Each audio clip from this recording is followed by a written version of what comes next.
नमस्कार। आज मैं औशान माता की बहुत ही सुंदर सी कथा लेकर के आई हूँ।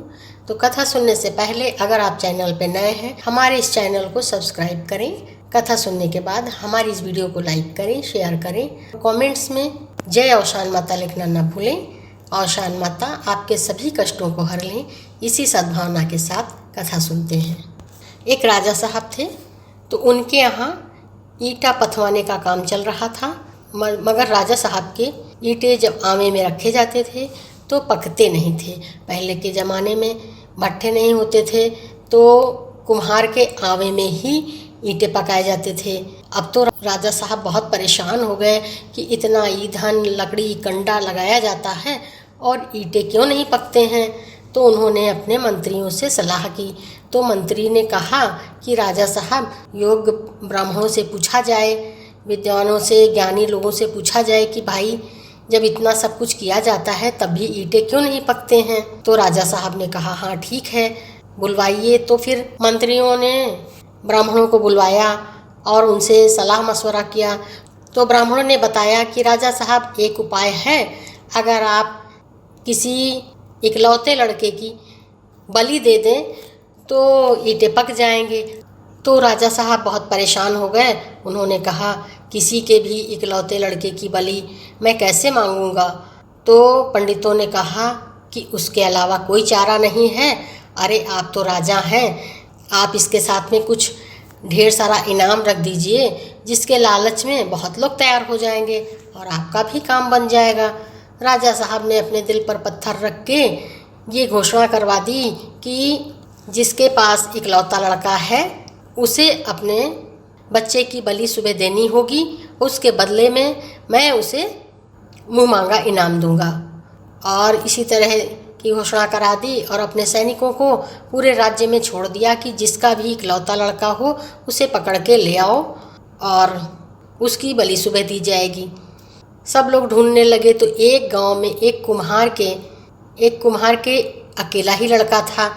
जब उस कुम्हारिन को पता चला कि सुबह हमारे यहाँ राजा के सैनिक आएंगे और मेरे इकलौते बेटे को ले जाएंगे बलि चढ़ाने के लिए, तो वो बहुत परेशान हो गई। मगर राजा का हुक्म था, आदेश था, मना भी नहीं किया जा सकता था। और जब राजा के सैनिक आए तो उसके लड़के को लेकर जाने लगे। तो वह बहुत परेशान हो गई और उसने सच्चे मन से कहा कि हे औशान माता, मैंने सुना है कि दुख मुसीबत में अगर कोई आपको सच्ची श्रद्धा से मानता है तो आप उसके कष्टों को हर लेती हैं। तो माँ, मेरा कष्ट भी हरिए, मेरा एक ही बेटा है और इसकी बलि चढ़ा दी जाएगी। हे माता, मेरा मान रखना। और इतना कह करके उसने एक मिट्टी का ढीला और एक साबुत चना और थोड़ा सा गुड़ ले करके अपने लड़के के हाथ में रख दिया और कहा कि जाओ बेटा, तुम परेशान नहीं होना। जब भी तुम्हें आमे के अंदर रखा जाए, बिठाया जाए, तो तुम औशान माता को रटते रहना और अपना धैर्य नहीं छोड़ना और ना ही अपने हाथ से ये चना, गुड़ और ये जो मिट्टी का ढेला है इसे छोड़ना। औशान माता तुम्हारी ज़रूर रक्षा करेंगी, इस बात को तुम अपने मन में रखना। कहते हैं छोटे बच्चे को अगर उसकी माँ कुछ भी बताती है तो वह ध्यान से सुनता है।